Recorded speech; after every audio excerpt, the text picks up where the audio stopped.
We got a blessing of toilet constructed in Sammanandal. The blessing took place on 7th November.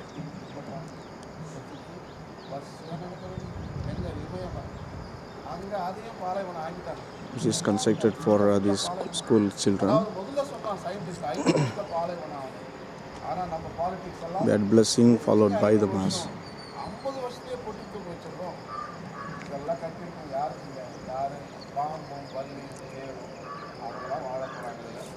நம்ம கட்டின buildings எல்லாம் மரம் இருக்குல்ல, மரம் மேலேருந்து அடிக்கும் பாரு வேறு.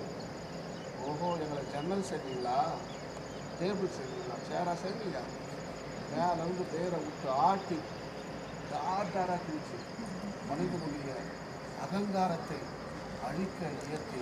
These are the children who are going to be benefited out of these toilets. இன்னும் 85 years நம்ம எல்லாரும் யாரும் everybody நம்ம மட்டும் இல்லை, மரம் செடி தண்ணி எல்லாமே. அப்படிப்பட்ட ஒரு சாபக்கேடை நாம் இந்த உலகத்தில் யார் தெரியுமா உருவா